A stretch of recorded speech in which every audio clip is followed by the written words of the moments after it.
ini memunculkan definisi ulang tentang apa sih sesungguhnya profesionalisme kepolisian. Profesionalisme kepolisian tidak semata-mata bermakna berhasil menjebloskan orang ke penjara, tidak. Tapi juga mengoreksi pandangan publik, bahkan simpulan dirinya sendiri terkait dengan nasib orang yang sudah terlanjur di pidana. Gitu. Kapolrinya sudah testimoni, bahkan menyampaikan otokritik, ternyata tidak ada follow up. Ya kita khawatir lah Oktober 2024 bagaimana ini nasib Jenderal Listio Sigit. Mungkin pertanyaan saya agak tengil gitu ya, tapi terus terang kan kita berharap Polri dari waktu ke waktu terus semakin baik dan Kapolrinya juga semakin baik. Tapi kalau ternyata untuk kasus selevel Cirebon saja tidak bisa diungkap secara jernih, wajar saya sebagai warga negara bertanya-tanya. Seberapa sanggup ya Jenderal Listio Sigit nanti memimpin institusi Polri pasca Oktober 2024? Oke guys, kali ini kita akan sama-sama menyimak bagaimana penjelasan dari Bapak Reja yang katanya ada bukti di kasus Pina ini yang sengaja disimpan guys. Bagaimana penjelasannya? Mari sama-sama kita langsung saja simak videonya. Mas Reza, Anda dalam banyak kesempatan kan dalam konteks soal bukti chat itu kan mengatakan bahwa Anda yakin saat ini bukti chat itu ada dan ada di salah satu laci. Di kantor penegakan hukum. Kantor penegakan hukum. Anda menduga berarti pada tahun 2016 memang sudah ada kerja sistemik melibatkan banyak pihak yang memilah dan memilih bukti mana yang akan dimajukan ke persidangan sehingga outputnya atau vonisnya adalah memang harus bersalah. Yakin 99,9% ya. 99,9%. Jadi belum 100% ini. Masih ada 0,01% keraguan-raguan. Yang jawab siapa? Yang jawab otoritas penegakan hukum. Saya yakin mereka bisa jawab itu. Yang ingin saya katakan begini. Tapi dari mana keyakinan Mas? Nah, ini. Sangat yakin ya. Kalau ada berkasnya saya perlihatkan ini. Bahwa ternyata tahun 2016, saya mundur deh. Saya bicara umum dulu deh, tidak kasus ini ya. Tahun 2016 itu saya yakini bahwa otoritas penegakan hukum semacam Polri sudah punya teknologi dan kemampuan untuk melakukan ekstraksi data dari handphone. Ketika itu yang populer adalah percakapan, SMS, dan BlackBerry Messenger ya. Saya yakin tahun 2016 Polri bahkan selevel Polda Jabar sudah punya teknologi dan kemampuan itu. Tapi apakah asumsi itu juga berlaku pada kasus Cirebon? Jawaban saya, iya. Terbukti bahwa di dalam berkas Mbak Fistian, itu ada sekian halaman yang isinya adalah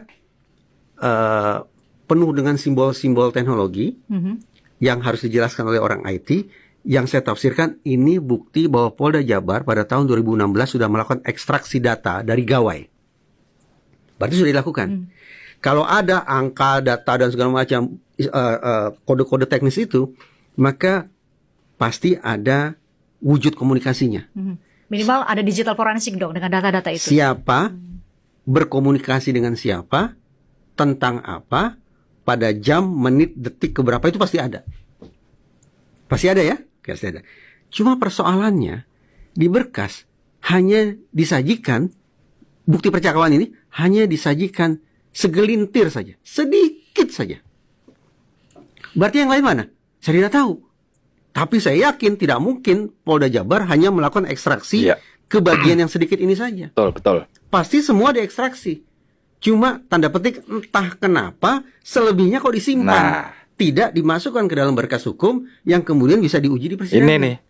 Kenapa itu terjadi? Saya tidak. Inilah yang jadi pertanyaan besar. Kenapa cuma sedikit yang diungkap percakapan Pina dengan temannya si Widi apa Mega itu? Tahu. Tapi saya terkenang pada hasil studi. Ini terkenang loh ya. Jadi saya tidak menyimpulkan ini. Kan pertanyaannya, kenapa sih kemudian Polda Jabar terkesan menyimpan bukti komunikasi digital itu? Saya tidak tahu, tapi saya terkenang pada sebuah studi. Studinya apa? Begini, Mbak Christian. Sekian banyak negara sudah cukup legowo untuk mengakui bahwa mereka bisa khilaf dalam mengungkap suatu kasus. Sikap legowo ini yang kemudian dimanifestasikan oleh organisasi kepolisian mereka dengan membentuk Conviction Integrity Unit.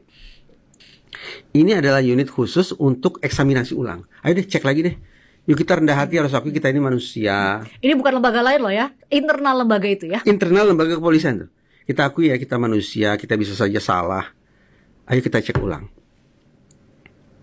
Ternyata sekian banyak terpidana terkoreksi lewat kerja Conviction Integrity Unit ini. Kemudian mereka data itu. Apa sih yang membuat dulu kita salah ya dalam bekerja? Itu ya, apa sih yang dulu membuat kita salah dalam bekerja? Ada dua yang terutama Mbak Fistian. Ini yang bikin saya merinding nih kalau membayangkannya. Pertama, bukti-bukti yang bisa meringankan terdakwa itu sengaja disimpan oleh penyidik sendiri. Dengan tujuan? Tadi sempat kita diskusi, jangan-jangan supaya rapornya bagus. Sudah keluar waktu, sudah keluar surat tugas, sudah keluar anggaran, ternyata gagal, kalah. Itu kan malu. Iya. Coreng-moreng kan rapornya kan. Supaya rapor tetap bagus, maka bukti-bukti yang bisa meringankan terdakwa justru disimpan. Berarti obstruction of justice dilakukan oleh lembaga penegakan hukum sendiri. Iya. Jadi sangat sulitnya untuk mengakui kesalahan ya. Sulit. Berarti kan begitu simpulannya. Itu satu bahwa ya. kita itu salah. Penyebab kedua, kenapa kita dulu salah ya dalam menentukan nasib orang? Karena false confession. Kita dulu terlalu percaya pada yang namanya keterangan. Padahal keterangan sangat potensial untuk dipalsukan. Dua temuan hasil studi ini, saya khawatir ini pula jawaban atas pertanyaan Mbak Fistian tadi. Kenapa sekian banyak bukti komunikasi digital itu tidak dibuka secara keseluruhan, hanya sedikit saja? Jangan-jangan terjawab oleh hasil penelitian itu tadi. Dengan dua kemungkinan tadi. Dua kemungkinan tadi. Nah, dua kemungkinan ini mengirim pesan kepada kita bahwa unit semacam Conviction Integrity Unit itu bekerja untuk dua hal sesungguhnya. Satu, mengoreksi sebuah produk pidana. Dan yang kedua, melakukan koreksi terhadap etik atau tidak etiknya kerja penyidik kita. Ini yang berulang kali saya sampaikan ke Mabes Polri. Kata kuncinya memang harus berangkat dari sikap legowo. Nah, itu. Bagaimana Mabes Polri, bukan Polda Jabar lah, dengan segala hormat saya ke Polda Jabar. Tadi saya bilang Polda Jabar tahun 2024 jangankan mengurai masalah, menambah masalah. Polda Jabar tahun 2024 ini menambah masalah. Polda Jabar tahun 2016 gagal melakukan mitigasi. Karena itu menurut saya Mabes Polri ambil alih, bentuklah semacam Conviction Integrity Unit atau apapun sebutannya dengan dua hal itu tadi tujuan. Harus legowo menerima kesalahan, mengecek ulang seberapa tepat atau seberapa salah kita dalam melakukan kerja penegakan hukum, dan yang kedua mengecek apakah para penyidik taat atau tidak pada kode etik profesi Polri. Mas Reza, kalau rekomendasi Anda dilakukan oleh institusi Polri ya? Ya, apa yang akan saya lakukan? Saya sudah bersumpah. Sejak awal saya sudah bersumpah. Ketika pertama kali berkesempatan bicara tentang kasus ini, saya bersumpah akan memanfaatkan kesempatan pertama untuk memberikan apresiasi langsung kepada Jenderal Listio Sigit. Itu bersumpah terus. Pada kesempatan pertama. Kalau rekomendasi Anda dilakukan, direalisasikan. Saat ini kita masih sangat apapun hasilnya ya. Tapi yang saya berharap Mabes Polri membentuk semacam Conviction Integrity Unit itu. Itu masukan yang berarti, karena Mas Reza dan kita semua tentunya menyampaikan hal-hal yang perlu dari kacamata kita perlu dikoreksi di beberapa lembaga penegak hukum kita adalah bagian dari kecintaan kita terhadap lembaga-lembaga itu. Ya, dengan kata lain sekaligus ini memunculkan definisi ulang tentang apa sih sesungguhnya profesionalisme kepolisian.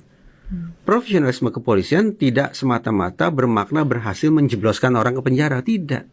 Tapi juga mengoreksi pandangan publik, bahkan simpulan dirinya sendiri terkait dengan nasib orang yang sudah terlanjur di pidana. Gitu. Menarik Mas Reza.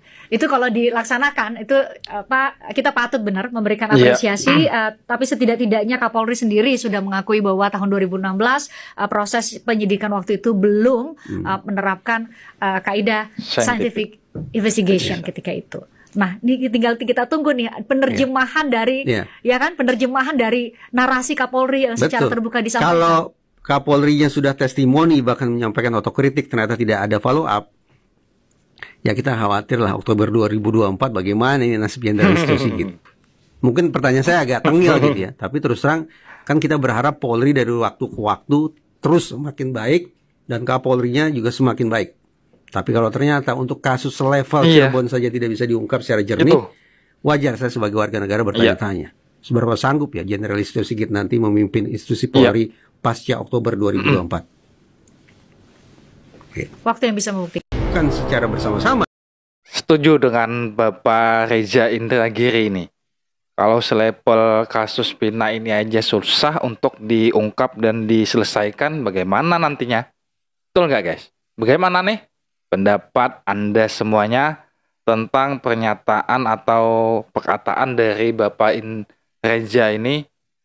Saya rasa apa yang dikatakan Bapak Reza ini sangat kompeten. Kalau selevel kasus Pina Cirebon ini aja sudah susah, bagaimana nantinya ya kan guys? Oke guys, mungkin sampai di sini dulu video kali ini. Terima kasih buat Anda semuanya yang sudah menonton. Sampai jumpa di video selanjutnya. Wassalamualaikum.